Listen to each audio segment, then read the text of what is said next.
national carrier Kenya Airways KQ is fighting to stay airborne. From route recoveries and operational gains to persistent losses, grounded aircraft and growing passenger complaints over lost and damaged baggage. Well, the turbulence has been real, but so have the accolades and acknowledgements. Hibak Said sat down with the Kenya Airways acting CEO, Captain George Kamal, to unpack the airline's wins and setbacks, its short-term survival measures, and the long-term recovery plans. Take a look. In the world of commerce, each year is different from the last. We have to have a pulse on different companies in order to know how they're faring on and how they have been. My name is Hibak Said, and today we have the Chief Operations Officer of Kenya Airways, Captain George Kamal. We want to know how exactly is KQ doing, the national carrier. It has been a source of pride and a source of questions for many, but we need to hear it from the horse's mouth.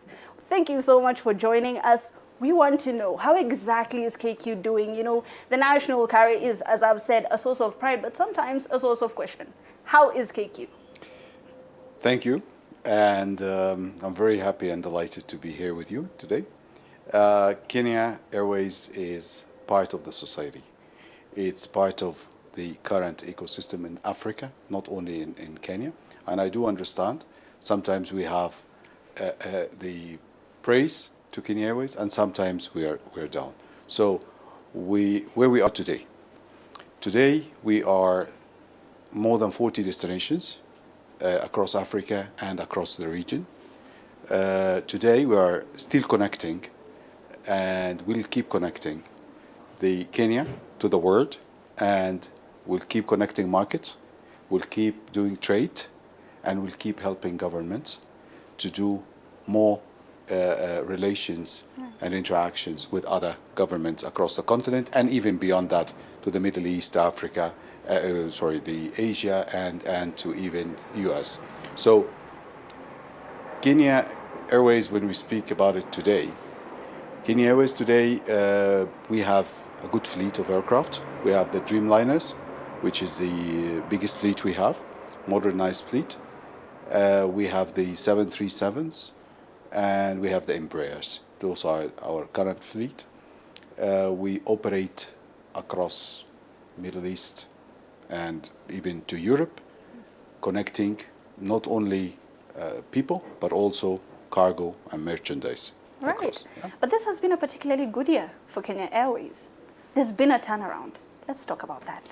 Okay, if I go back, I'll take you back not only to this year, but I'll go back even to 2024. 2024, Kenya Airways have made significant improvement in a decade, for a first time in about 10 years or more, to do 5.4 billion Kenya shilling as a bottom line profitability. We carried more than 5.2 million passengers across, and this is a real milestone for us. And now what we are doing is to sustain. That's the biggest challenge, is to sustain and to continue our growth in 2026. So this year is a sustainability year. It might not be as profitable as 2024, because 2024 we have had some issues this year about engines, about availability of spare parts. As you know, we can discuss it in details. I don't want to go to the nitty-gritty of technicalities, yeah? Of course. But we can discuss this in details of the engine issues, spare part issues. It's not only for Kenya Airways, it's a worldwide issues after pandemic. Right.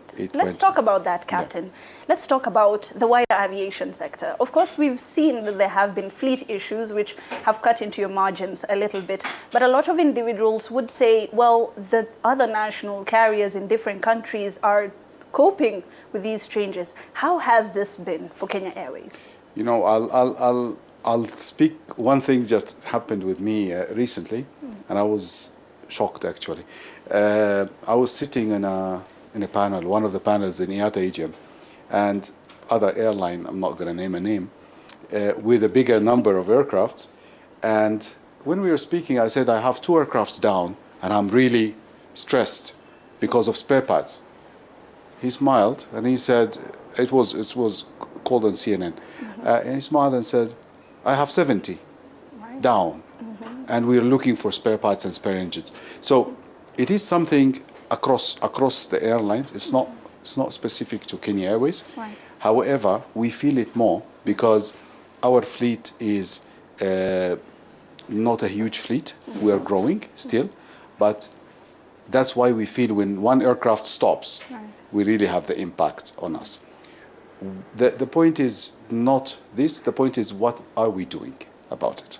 What are we doing about it? We're looking for engines to be leased to come over. We have a plan in place set, and based on that plan, we're getting the aircrafts back online in progress. Right, and CEO, Alan Kilavuka had spoken about this at length, and he had talked about, 3-year, 5-year, plans, and had talked about the advancements that KQ is making, which is so much bigger than sometimes the numbers. Maybe let's delve into that a little bit.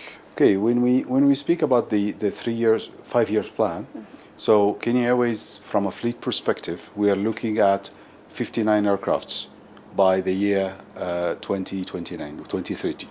So, which is 60 aircrafts in total. That also includes a modernization of our current fleet. So the current fleet, whatever is old, we are renovating that fleet. We're getting a bigger aircraft with a bigger capacity, because today we are, and nobody to mistake me with this, Embraer is a very nice aircraft, and it's a very good for a thin route. Thin route meaning a still new route. But when you have a bigger route, I cannot bring you from Dubai with 3 bags, and the aircraft cannot fit that number of bags for the same number of passengers. So we thought about it, we did the analysis, so we moved forward into 737. So for the next year, for example, if I give you next year, we're looking at 3 new Maxes, 3 new 737 Max, 2 new 737 NGs, new generation aircraft, and 1 777. Let's talk about sustainability in cutting costs, right? And we do know that Kenya Airways, even on in-flight services, has cut a lot of costs when it comes to, some of the things that you are doing within flights. Let's talk about that. Okay, I'll speak about both. People usually say sustainability costs money. On the contrary, sustainability helps you save a lot of money. It costs money when it comes to SAF fuel, but sustainability is not about SAF fuel. It's not about only SAF. No, it's about utilizing material, which is a very light material. Like just recently, I don't have a sample here, but just recently I was in Lisbon. We found the spoons and the forks and knives are made out of paper. So it's a lighter material. Imagine this lighter material, 100 grams makes a difference for me on board because it burns more fuel. Okay, so those are sustainable material.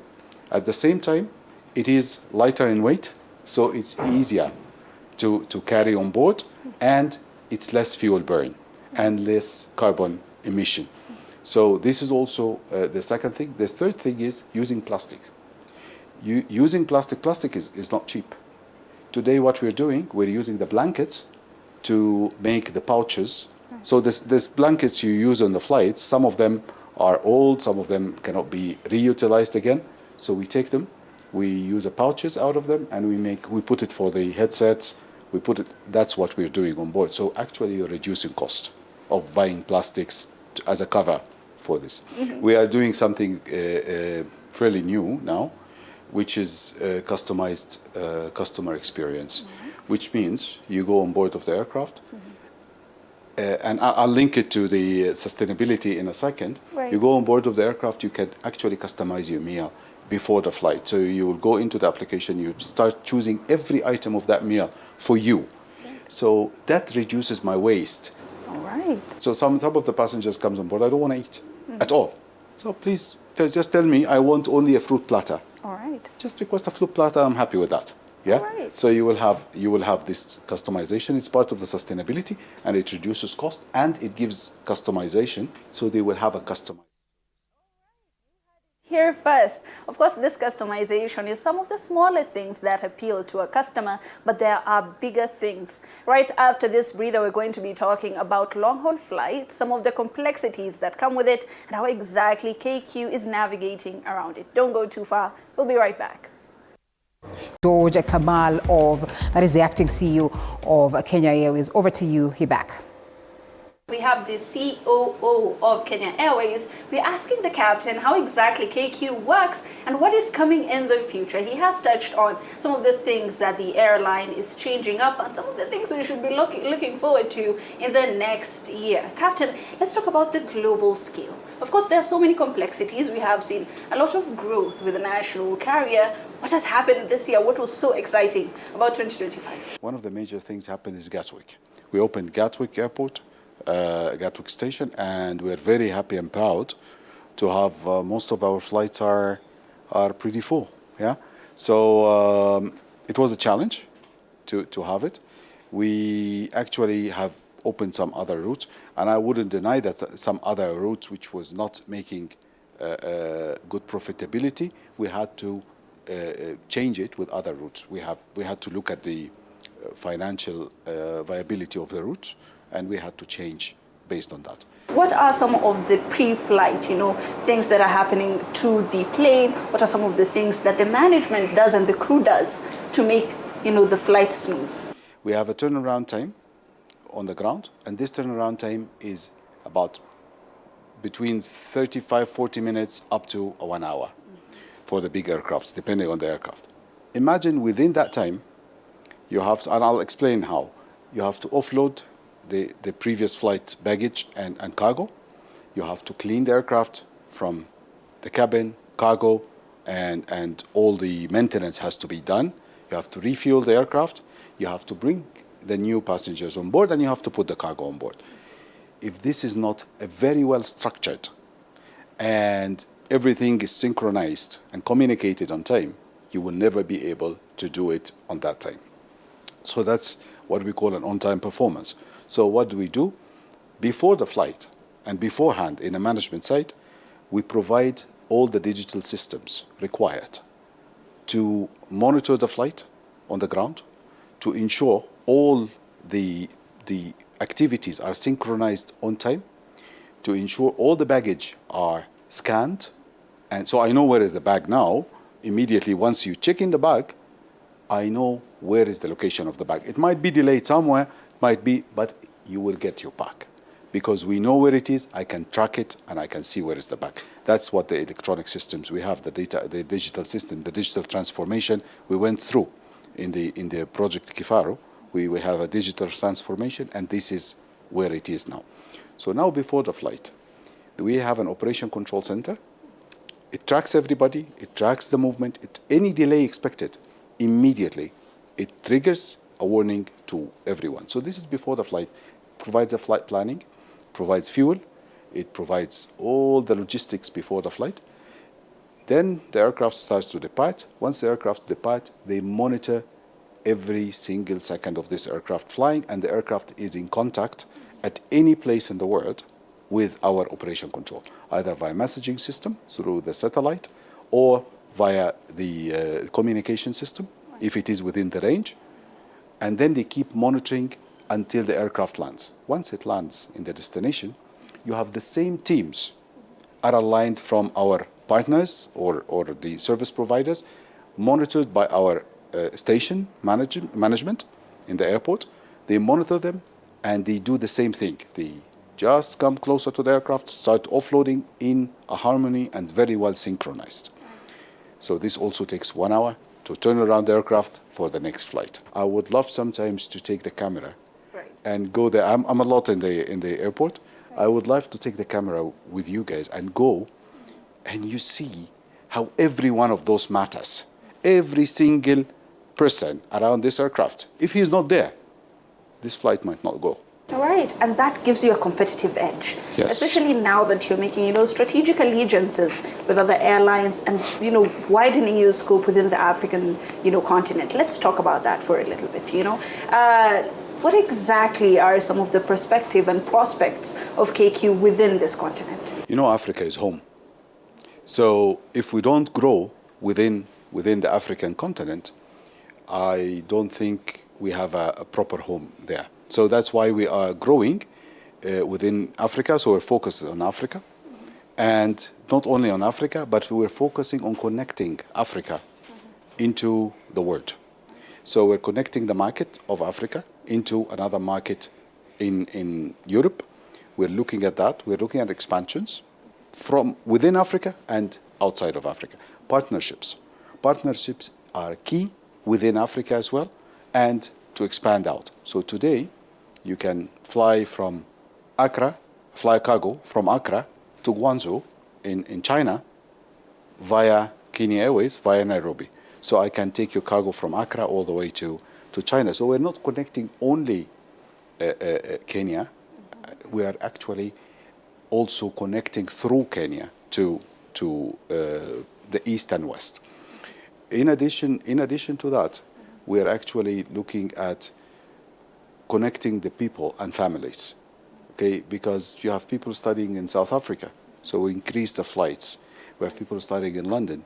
We are actually increasing to Gatwick. So we have a Gatwick flight to facilitate more. All right, it's not about publicity, but KQ has been in the limelight a lot, especially on social media, right? What's the turnaround strategy, especially considering a lot of people usually when there's a flight delay or anything of that sort, it's immediately on either X or it's on TikTok. What is the strategy right now? Let me tell you something very, very, very honest. People put it on TikTok or on social media because they love KQ. So we're still working. We have a lot to come back to, including, not limited to that, as I said, modernization of the aircraft. Getting, for example, we're working on a solution for Wi-Fi on board. So a lot of the complaints, we heard it.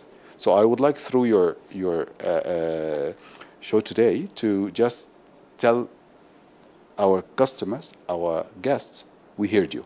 All right. We heard your pain, and we're working on it. And we will do everything. I will not promise 100% that everything, there is no magic wand. Yeah, we will not have a magic wand. You know, I'm coming from my former airlines I was with for years. It was one of the top in the world, okay? So, and it didn't happen between a day and a night. It takes a bit of time. Kenya Airways is your airline, so I need your support. We need your support as a customer, as a guest. And if you looked, we are started to improve. Yes, it's slow, but it's coming. So we had our launch, our Pride launch, took one of the top 10% by TripAdvisory, top 10% in the world. Right. So we are there. We are working, we are there. We are doing a lot of co-chairs and a lot of joint ventures with other airlines for you as a passenger to fly from Kenya to anywhere you want. All right. Yeah. Thank you so much, Captain.